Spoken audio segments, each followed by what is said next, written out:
العالمين والعاقبة للمتقين ولا عدوان إلا على الظالمين وأشهد أن لا إله إلا الله وحده لا شريك له وأشهد أن سيدنا محمدا عبده ورسوله سيد الخلائق أجمعين صلى الله عليه وعلى آله وصحبه وسلم.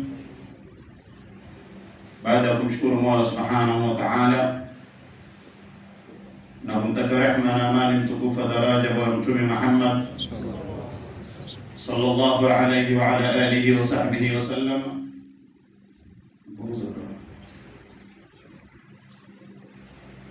najusia kwanza nafsi yangu pamoja na kusia waumini wenzangu juu ya swala zima la uchamungu pindi Mwenyezi Mungu Subhanahu wa Ta'ala alipotuambia ya ayyuhalladhina amanu taqullaha haqqa tuqatih wa la tamutunna illa wa antum muslimun, enyi ambao kwamba mumeenda kumamini Allah Subhanahu wa Ta'ala, mukaamini vitabu vya Allah Subhanahu wa Ta'ala, mukaamini manabii wa Mwenyezi Mungu Subhanahu wa Ta'ala, mukaamini qadar ya Allah Subhanahu wa Ta'ala, basi muogopeni Mwenyezi Mungu Subhanahu wa Ta'ala. Tumuogope Allah Subhanahu wa Ta'ala na tusife ila tufe katika hali ya Uislamu.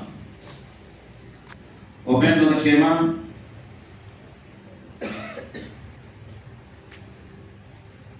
bado tuko katika msururu ama mfumo au season ya mwezi mtukufu wa Ramadhani,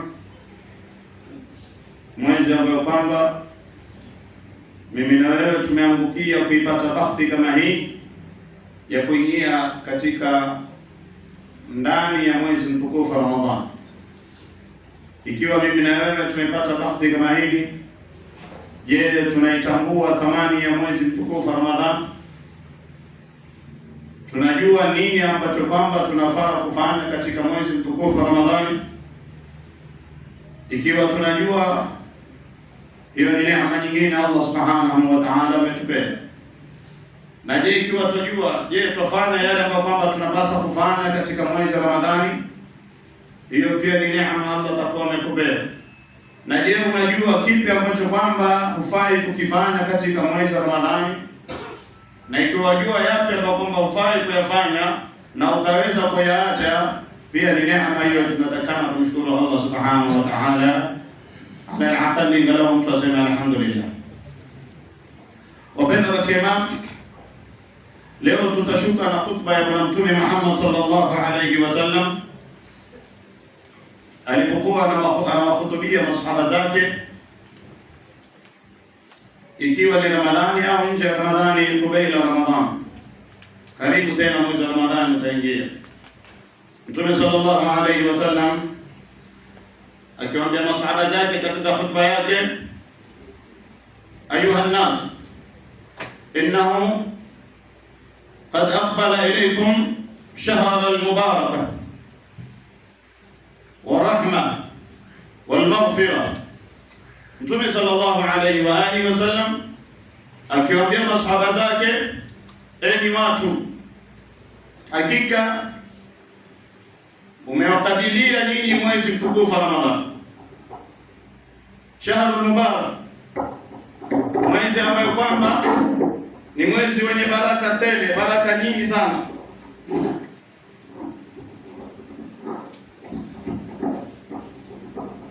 Mtume sallallahu alayhi wa alihi wasallam akiwaambia masahaba zake, shahrul mubaraka wa rahma wal maghfira, ni mwezi wa baraka, ni mwezi wa rahma, ni mwezi wa maghfira, ni mwezi wa kuhurumiana. Katika mwezi mtukufu Ramadhani ndio mwezi ambao kwamba sisi kwa sisi tuhurumiane, na vile vile rehema za Allah Subhanahu wa Ta'ala huwa ni nyingi sana. Shahru, Mtume sallallahu alayhi wasallam asema, shahru huwa inda Allahi afdalu shuhur, ni mwezi ambao kwamba mbele ya Mwenyezi Mungu Subhanahu wa Ta'ala ndio mwezi bora. Wa ayyamuhu afdalul ayyam, masiku yake ndiyo masiku bora. Leo utapata mtu akwambia mwezi wa Ramadhani si mwezi mtukufu. Kwa nini si mwezi mtukufu? Hauko katika ile miezi minne Mola Subhanahu wa Ta'ala alitaka. Tena mwenye atoa aya kwenye Qur'an kwa kwamba katika ile Mwenyezi Mungu asema yani iddat shuhuri 'inda Allah 12 shahran minha arba'atun hurum. Asema katika ile minne mitukufu iliyotaja mwezi wa Ramadhani hauko. Waislamu kila siku huwa tunatakikana tuombe Rabbi zidna ilman warzuqna fahma. Ama usiseme tu kwa ajili ya kutaka mafans na kutaka followers na kutaka likes na kutaka kujulikana. Sema vitu ambavyo kwamba una hakika nao katika dini. Sasa Mtume sallallahu alayhi wasallam asema shahrun huwa inda Allahi afdalu shuhur, ni mwezi ambayo kwamba mbele ya Mola Subhanahu wa Ta'ala ndio mwezi bora. Wa ayyamuhu afdalu al-ayyam, hakuna masiku bora duniani kama masiku ya Ramadhani.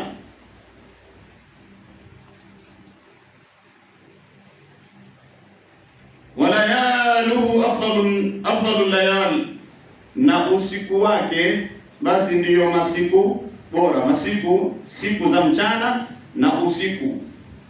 Kwa hivyo hizi ni siku bora kuliko miezi yote. Mtume sallallahu alayhi wasallam anatuambia wa sa'atuhu afdalu sa'at, na masaa yake ndiyo masaa bora kuliko miezi yote.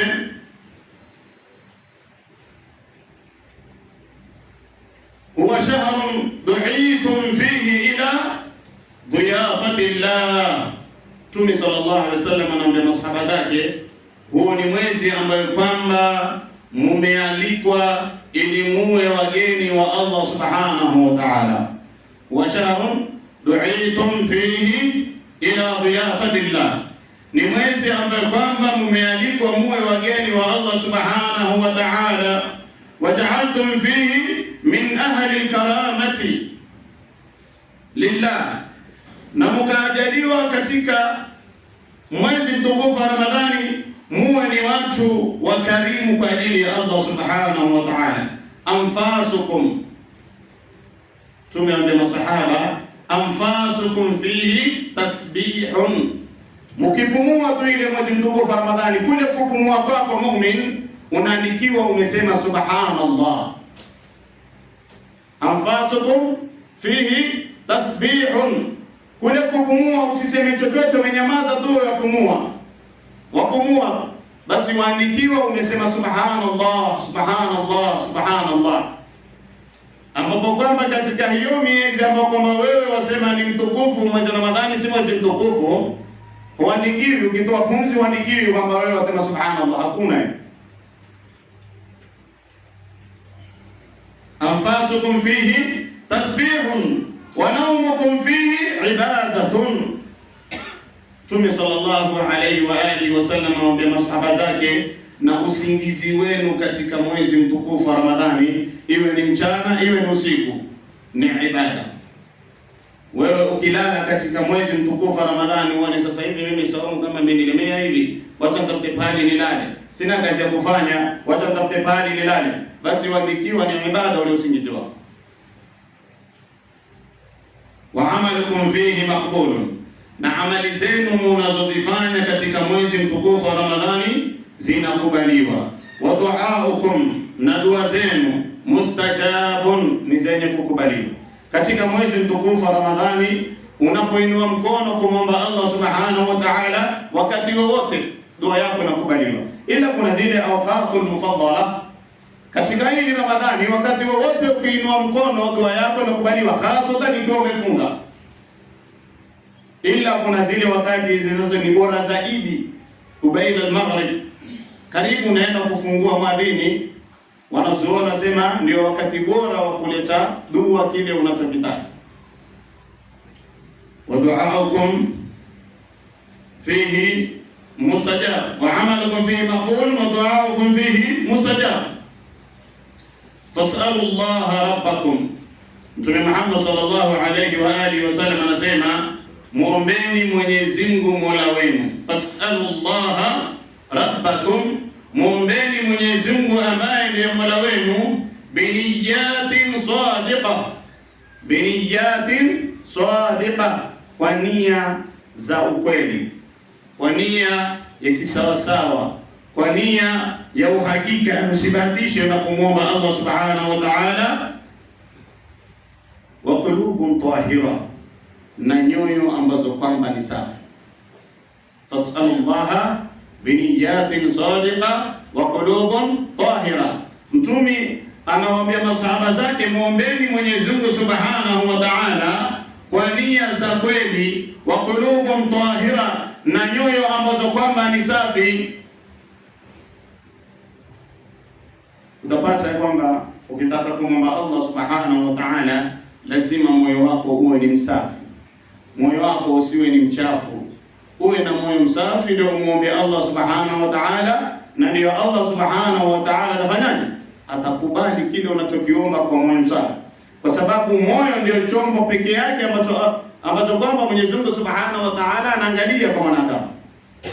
Inna Allah la yanzuru ila aswarikum wala ila ajsamikum wala ila amwalikum, walakin yanzuru ila qulubikum wa a'malikum.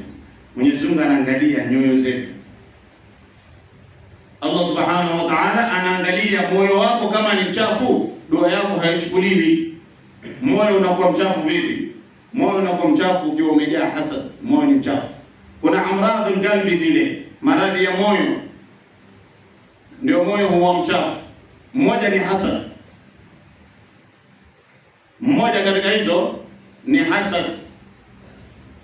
Pili ni riya, kibri. Hayo ndiyo ambayo kwamba inapelekea moyo wako uwe mchafu.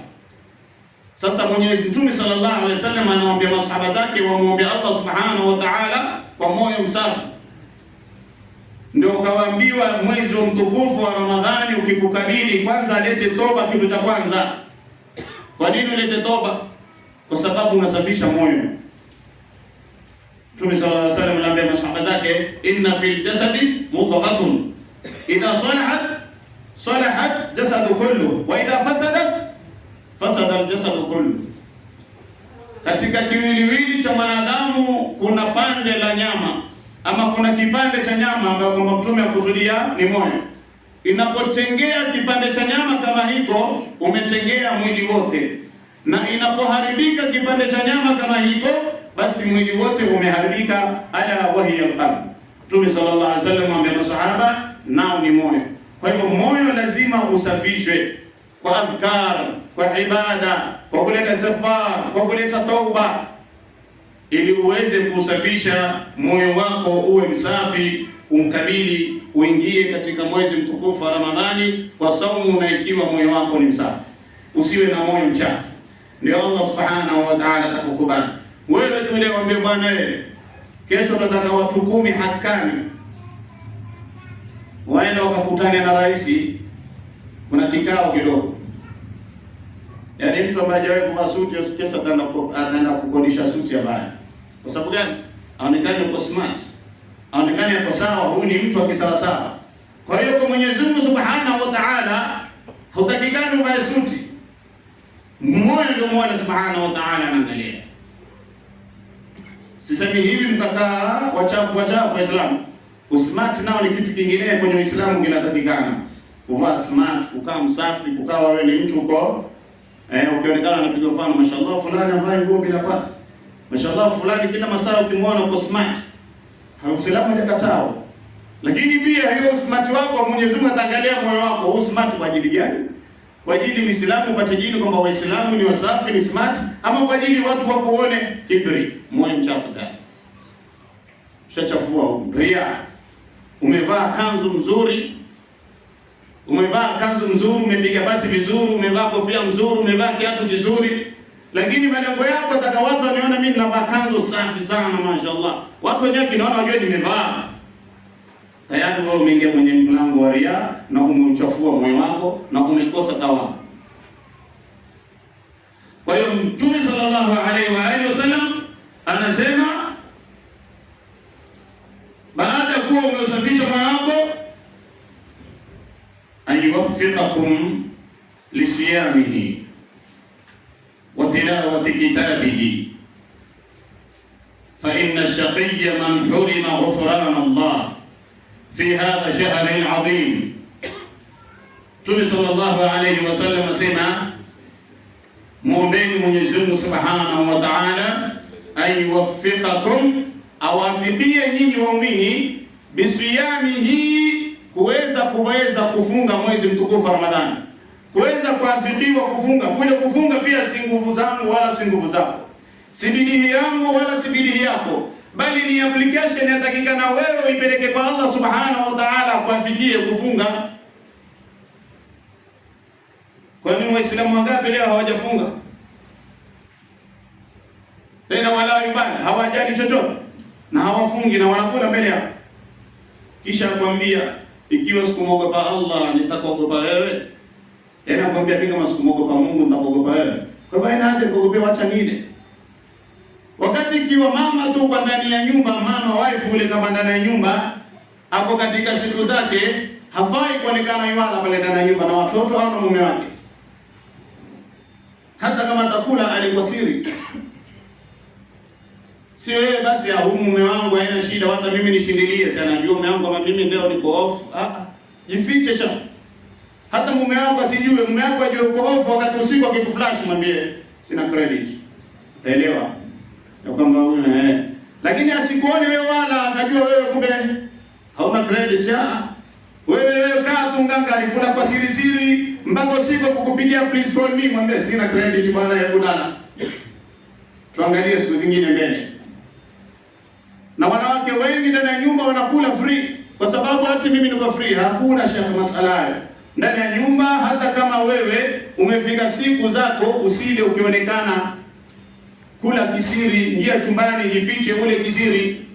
Hata ule mtoto mwenyewe ambaye kwamba atakushangaa, mama hajafunga. Hebu angalia ule mtoto mwenyewe mwenyewe atakushangaa kwa sababu hajui kwamba wewe una off. Atakwenda kusema mtaani mama leo hajafunga. Kwa hivyo mtamzima kujulikana kwamba wewe leo uko katika likizo. Kwa hiyo kina mama pia majumbani, ikiwa mko katika mapumziko yenu, hakikisheni hautonekana ukila chakula. Mtume sallallahu alayhi wasallam anatuambia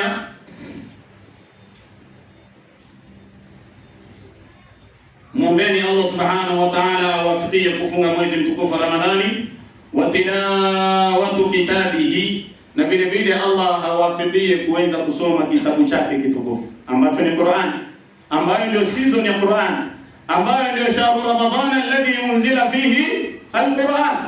Mwezi wa Ramadhani, mwezi ambao kwamba umeteremshwa ndani yake Qur'an. Kwa mwezi wa Ramadhani ni mwezi ambao kwamba ndio season ya Qur'ani, ni wakati wa kusoma Qur'ani sana. Baadhi ya wanazuoni ilikuwa ikifika Ramadhani wakiacha ibada zote wakishika ibada ya kusoma Qur'ani pekee yake. Imam Shafi tuambiwa kwa siku akisoma usiku msahafu mmoja, usiku msahafu mmoja, asubuhi, mchana. So Ramadhani kisha mpige msahafu 60. Wengine wakipiga msahafu mmoja siku 3. Ramadhani kisha na kama msahafu 3 mara 3 9, msahafu 10. Wengine msahafu mmoja siku 7.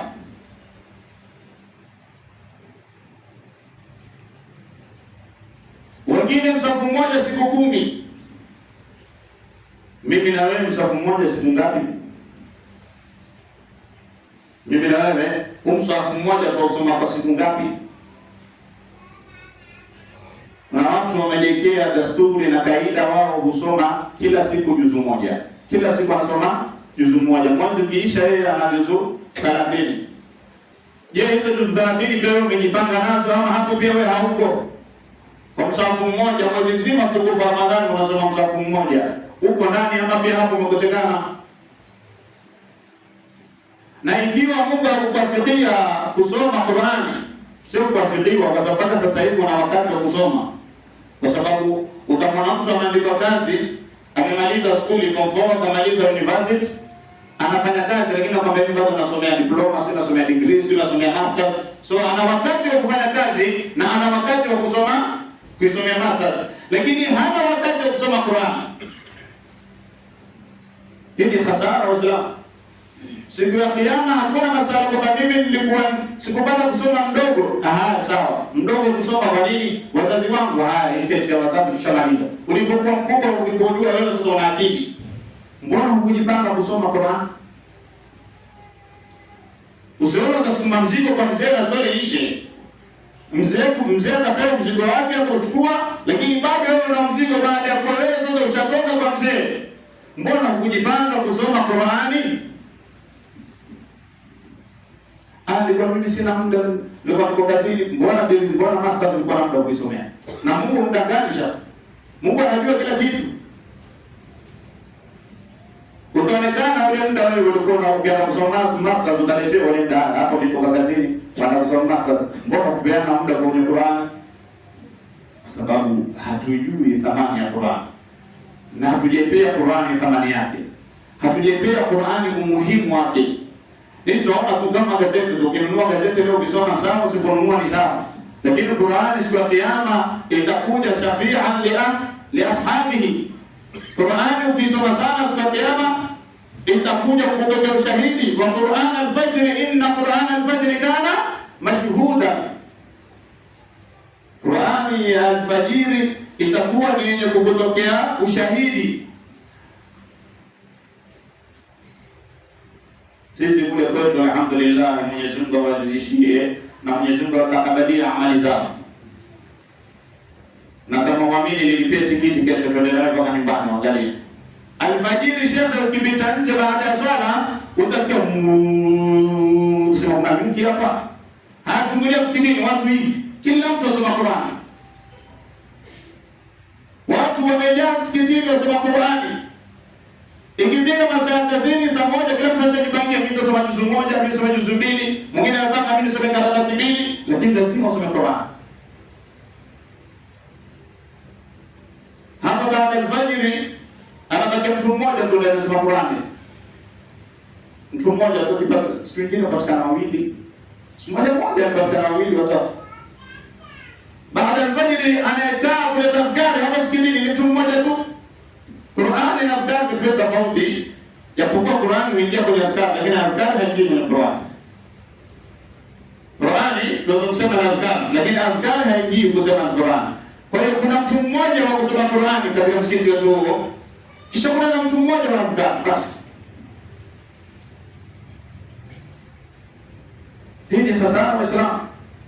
Utakuja kuulizwa wakati wako ulipokuwa umeswali fajiri, watoto walikuwa wapi? Wanajibani kulala. Na ndio maana maisha ni magumu, kwa sababu wakati wa kugawanya riziki sisi tumelala. Mtume akikataa watu kulala baada al-fajr, akituambia tukae msikitini tuleta adhkar mpaka jua litoke. Jua linaenda kuchomoza vile karibu, tena upige sharaki na uende zako.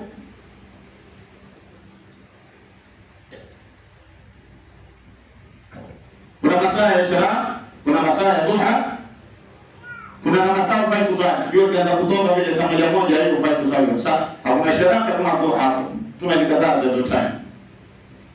Anfasukum fihi tasbih wa nawmukum fihi ibada wa amalukum fihi maqbulun wa du'aukum fihi mustajab. Fas'alu Allah rabbakum bi niyyatin sadiqa wa qulubin tahira an yuwaffiqakum li siyamihi wa tilawati kitabihi fa inna ash-shaqiyya man hurima ghufran Allah fi hadha ash-shahr al-'azim. Allahu akbar. Mtume sallallahu alayhi wasallam asema fa inna ash-shaqiyya, hakika ya mtu mbaya, man hurima ghufran Allah, ni yule ambaye kwamba atakosa msamaha wa Allah katika mwezi mtukufu wa Ramadhani. Kwa hivyo Ramadhani ni kifutio ya kufutia madhambi. Sasa ikiwa wewe utakosa kufutiwa madhambi katika mwezi wa Ramadhani, wewe ndiyo mtu mbaya. Mtume Muhammad sallallahu alaihi wasallam anasema fa inna shaqiyya man hurima ghufran Allah fi hadha ash-shahr. Wadhkuru biju'ikum wa 'atashikum fihi jum'a yawm al-qiyamati. Mtume pia masahaba, wadhkuru biju'ikum, kumbukeni, sawirisha hii njaa yenu ambayo kwamba itawashika katika mwezi mtukufu wa Ramadhani, uibalance na njaa siku ya Kiyama. Sawirisha ikiwa ambayo kwamba imekushika sahihi, uisawirishe na kiu ambayo kwamba itakwenda kukushika siku ya Kiyama. Siku ya Kiyama kuna njaa kubwa, kuna njaa mzito, kuna kiu, kwa sababu kuna amali njema. Kwa hiyo kule kufunga kwako ni ibra, ni mazingatio kwako, jode kumbe siku ya Kiyama kutakuwa na njaa. Hii ni mfano. Kumbe siku ya Kiyama kutakuwa na kiu. Hii ambayo nisikia leo ni mfano. Ufikirie siku ya Kiyama itakuwaje.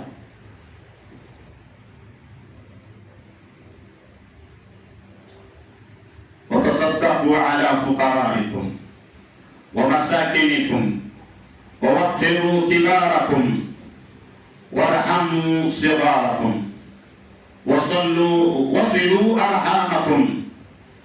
Mtume sallallahu alaihi wasallam asema watasaddaqu, mutoe sadaqa ala fuqaraikum, kwa mafukara wenu mupatie sadaqa, wa masakinikum, na masikini pia muwape sadaqa. Masikini na fukara, mashekhe wanapenda kusema masikini au fukara ni yule ambaye kwamba anapata 30%. Katika 100%, yeye anapata 30% kupili haja yake ya siku. Tuseme pengine kila lunch ndio hadi tena mpaka kesho. Yaani kwa siku anaweza pata kipindi kimoja ndio tuonane kesho inshallah taala. Na masikini ni yule ambaye kwamba anapata tu chakula chake cha leo, kesho hajui itaendaje. Mashaikh wengine wakasema masikini ni yule ambaye kwamba anajiziwia na kuomba. Kuna watu shaka wana njaa, wana shida, lakini hawajawahi hata siku moja kufungulia mtu mdomo wake, bwana mimi leo kwangu hakujaliwa, mimi leo nyumbani kwangu hatujakula, mimi na watoto wangu tuna njaa. Hajawahi kusema hivyo. Amejiziwia na njaa yake, na mpaka siku ikaisha, na mpaka siku ya pili labda Allah subhanahu wa ta'ala amtolee riziki. Hapo ndo mtihani, utamjua leo mtu ana njaa na yeye hajakwambia. Lakini ukiwa na moyo na nia safi na wataka kusaidia, utamjua hata kama hajakuomba, utamjua hata kama amevaa smart, utamjua hata kama jiona yeye ameshiba, utamjua tu jamaa ana njaa.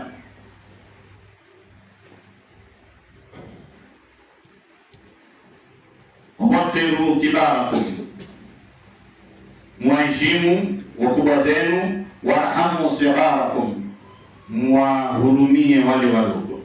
Wasilul arham, tunasema muunge vizazi. Wasilul arham, muunge vizazi vyenu, muunge jamaa zenu. Wahfadhu alsinatakum, muziziwie ndimi zenu, musiwe ni wenye kuzungumza ambaye kwamba yatawaudhi Waislamu.